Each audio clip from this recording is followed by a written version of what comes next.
Kau marahi dia, kau bentak dia, kau caci maki dia, kau hina dia di hadapan temanmu. Kau banting kursi di hadapannya, kau balikkan meja di hadapannya, kau pecahkan kaca di hadapannya, kau tendang pintu di hadapan ibumu. Dia paling sabar menghadapi anak-anaknya.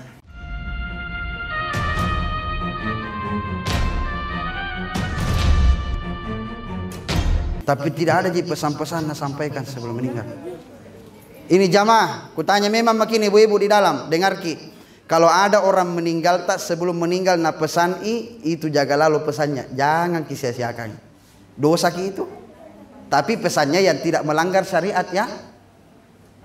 Contohnya, tapi tidak ada bilang, oh Rini, kalau mati kak besok, itu ustaz yang ceramah malam pertama kasih motormu. Tidak ada jadi. Contohnya apa meneh? Contohnya ji contoh. Kalau seumpama ada begitu kasih lalui, karena itu wasiat. Nggak ada jadi. Alhamdulillah. Karena ada kalimat yang menjadi wasiat tidak boleh kita abaikan. Ini perlu kita pahami. Kecuali kalau wasiatnya tidak sesuai dengan syariat agama kita. Contoh, oh ini jangan kau jual ki rumah di depan nah. Kenapa bisa tante? Karena bukan rumah tak kurang ajar. Jangan kau jual ki rumahnya orang Rini. Ya. Ada pesan yang harus kita kerjakan dan ada tidak boleh. Yang tidak boleh tidak sesuai syariat agama. Yang kedua tidak sesuai kemampuan kita. Rini, di mana meninggal kakekmu? Bilang Tommy Rini, kalau tidak salah di tanah suci. Waktu nak pergi umrah, itu memang katanya, kok kalau mati kak kubur kak di samping nak kakekmu. Ada. Kita lagi mau berangkat umrah nak ditunda. Apalagi orang mati mau dibawa ke sana. Ulala. Nggak cocok di darat hidup, di laut makin jadi tude. Nggak boleh seperti demikian. Islam itu tidak menyulitkan kita. Yuridullahu bikumul yusra wala yuridu bikumul usra. Allah menjadikan agama ini bukan untuk menyulitkan kita, tapi untuk memudahkan kita. Contoh, puasa ki kemarin, Ramadan.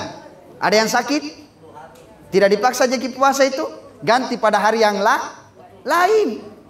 Tidak sanggup lagi ganti pada hari yang lain karena masih sakit, bayar ki fidyah. Tidak sanggup bayar fidyah karena miskin, kamu yang dikasih fidyah. Apa salahnya? Tidak boleh ki berwudu pakai air. Garing ki, sakit ki, berudu pakai debu, tayamum. Tidak mau ki lagi berudu pakai debu, ke laut mau kau jadi tude. Biar debu kau tidak mau juga. Tidak bisa kak kena air ustaz. Kenapa tidak bisa ki kena air? Luntur ki nanti bedaku. Kak kita juga tidak syukur ki, dikasih ki wajah putih, mau ki mirip Angelina Jolie, dikasihnya blaze on hitam-hitam sedikit supaya mirip Angelina Jolie. Hasilnya deh. Cica. Dikasih wajah hitam manis, nak kasih putih, makir DL, hasilnya balang-balang. Tidak tahu mana zebra cross, mana pembatas jalan. Pokoknya nak pakai semua itu, putih mukanya, hitam leherna. Nah tutup leherna pakai jilbab, terciduk di tangannya. Pokok kemana? Akhirnya begitu naik motor di jalanan, ditemukan sama polisi, ditangkap lagi. Kenapa saya ditangkap pak? Apa salahku pak? Nah lengkap kisimku pak. Hidup di STNK aku pak. Nyala lampu motor. Pakai helm. Apa nak bilang pak polisi? Bu, ini operasi zebra. Kebetulan ibu mirip zebra. Jadi harus dioperasi. Tapi tidak ada ibu-ibu di sini begitu ya. Bercahaya di semua mukanya. Karena lampu. Alhamdulillah. Maka lebih baik kita putihkan wajahmu, sinarkan wajahmu dengan pancaran Al-Quran dengan air wudhu. Makanya kalau wudhu ki jangan ki karapa-rapa, kajili-jili, pecicilan. Kalau wudhu itu pas dibasuh wajah, di situ kita berniat sambil baca. Ini dibaca Bismillahirrahmanirrahim. Coba kasih begini mukatai. Nah, kasih begini sapu.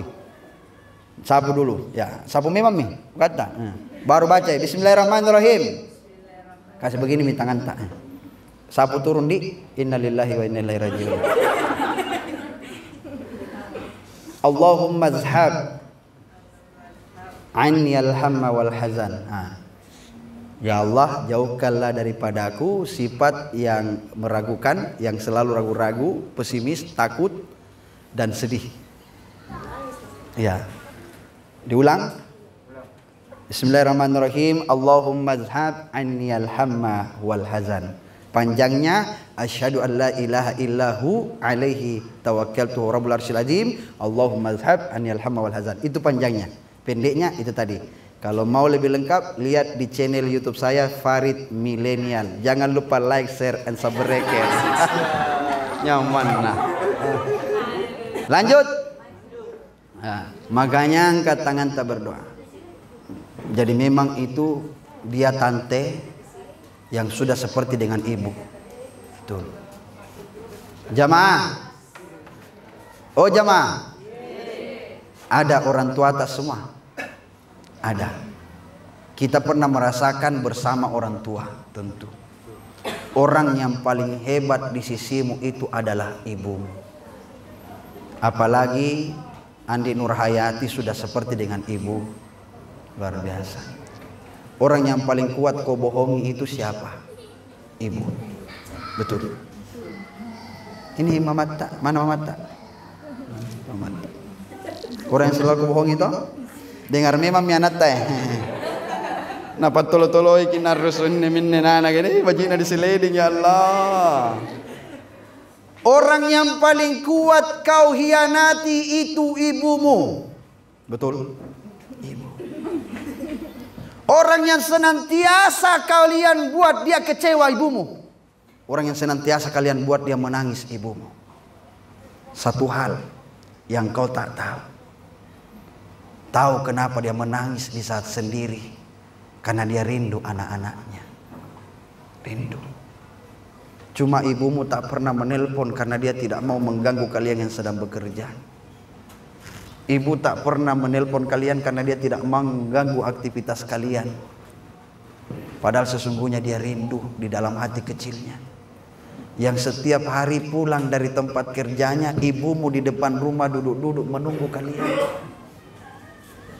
Dia merasakan anaknya lalu lalang berlari-lari dari luar ke dalam rumah. Begitu rindunya ibumu. Bahkan ketika dia mendengarkan takbir di masjid-masjid, Allahu Akbar, Allahu Akbar, Allahu Akbar, La ilaha illallah, Wallahu Akbar, berlinang air matanya. Orang yang paling hebat di sisimu di saat kalian marah itu ibumu. Orang yang tidak mau melawan kalian di saat kalian emosi ibumu. Kau marahi dia, kau bentak dia, kau caci maki dia, kau hina dia di hadapan temanmu. Kau banting kursi di hadapannya, kau balikkan meja di hadapannya, kau pecahkan kaca di hadapannya, kau tendang pintu di hadapan ibumu. Dia paling sabar menghadapi anak-anaknya. Ibu. Terkadang dia mau menangis di hadapan kalian, tapi dia menahan air matanya. Itulah sehingga terkadang kalian melihat matanya berkaca-kaca. Bukan berarti dia mau cengeng di hadapanmu. Dia takut terlihat cengeng di hadapan anak-anaknya. Tidak.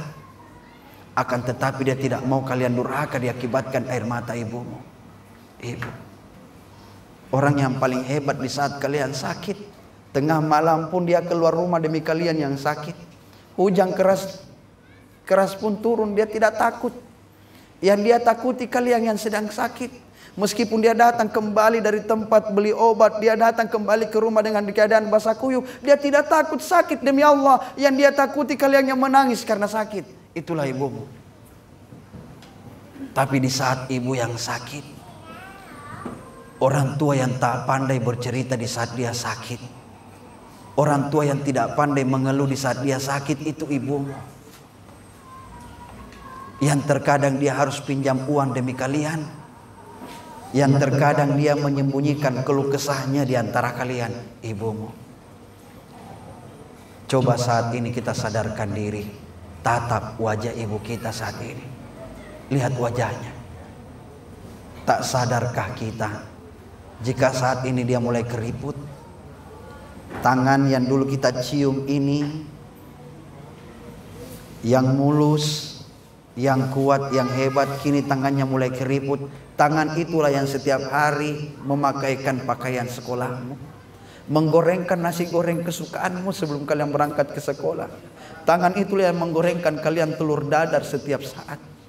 Kini tak ada lagi tangan itu karena tangan itu telah terlipat dan terbungkus kain putih. Ibu, jangan nanti kita datang dan menyesal di hadapannya di saat kita tidak bisa lagi berbicara dengannya. Maka saat ini pandang wajahnya. Kalau bisa rasakan pelukan ibumu. Lihat matanya yang kini mulai memudar dan mulai buta. Lihat rambutnya, perhatikan rambutnya satu persatu kini telah memutih. Dia tak muda lagi. Dulu dia kuat, kini mulai lemah dan sakit-sakitan. Untuk apa kita mencari surga di luar sana? Surga yang kita abaikan di dalam rumah. Al-jannatu tahta fi aqdamil ummahat. Surga di bawah telapak kakimu, kaki ibumu yang kalian abaikan. Untuk apa kita membahagiakan orang lain sedangkan kita tidak pernah membahagiakan ayah ibu kita? Ingat, siapa yang menjadikan orang tuanya seperti raja, Allah akan jadikan rezekinya seperti rezeki raja.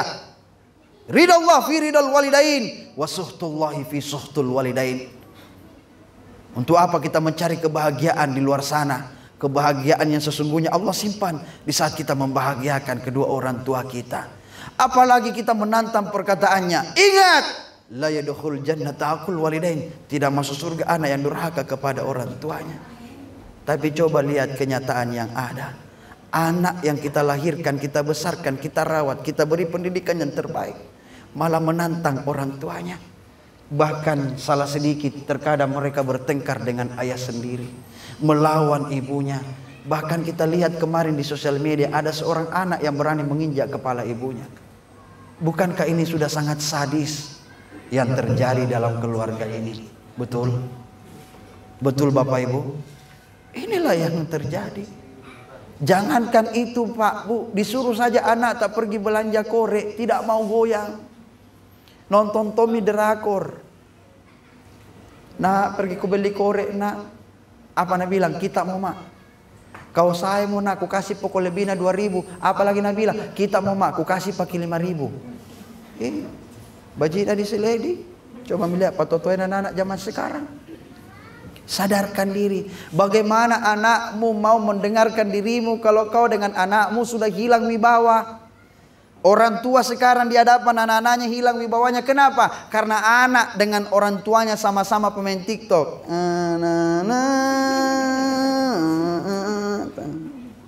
Coba lihat. Dulu orang tua berdiri depan rumah saja kita mau keluar masuk takut. Demi Allah takut. Pulang dari luar tidak pergi mengaji. Pokoknya merah ini betisnu, merah kuning, kelabu, hijau muda dan biru. Mau kau kemana? Tidak bisa kau lolos. Dulu kita sederhana mengaji. Sekarang dipencet saja HP-nya mengaji sendiri. Ar-Rahman 'allamal Qur'an khalaqal insan 'allamahul bayan. Ini sekarang. Dulu kita setengah mati, ambil lagi sapu lidi. Tak ada apa sapu lidi itu subaso. Batena di jojok baru tidak paham tonji. Setengah mati belajar tak, belum pergi mengaji angka air 10 jergen guys. Susah kita dulu. Mau lagi mengaji sudah angka air, antrinya panjang. Begitu diajar tas sebentar 2 huruf selesai.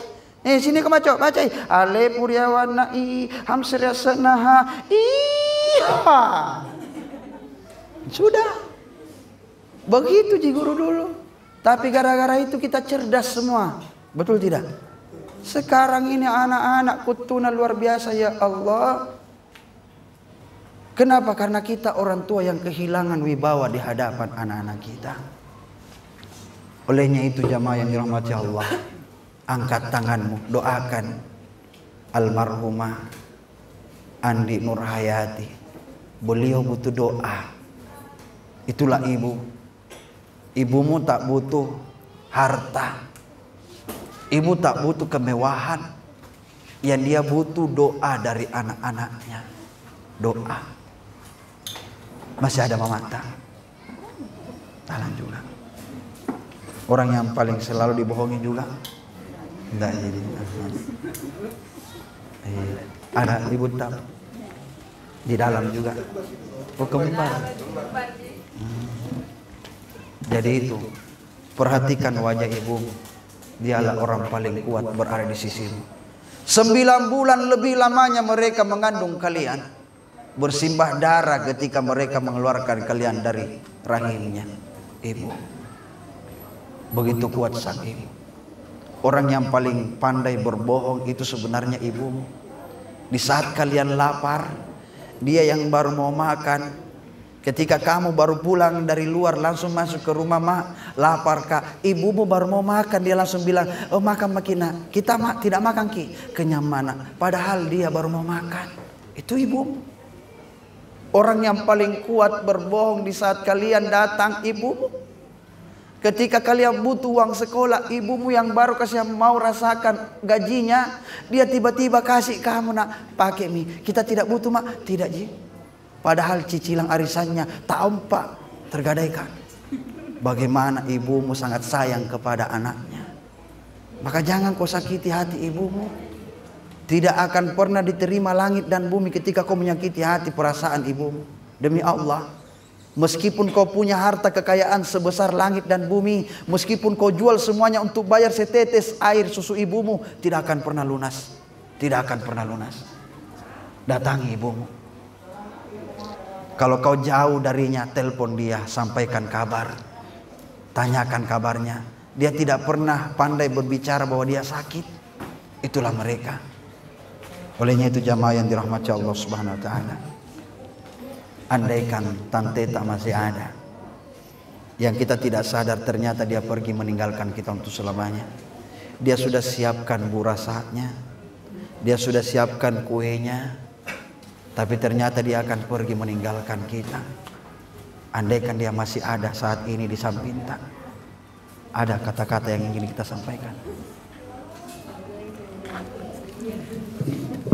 Siapa tahu ada. Memang susah bu, bapak ibu susah. Opa, makanya sayangi istri tak, karena doanya itu istri tak bagus sekali. Betul bu? Betul tidak? Iya.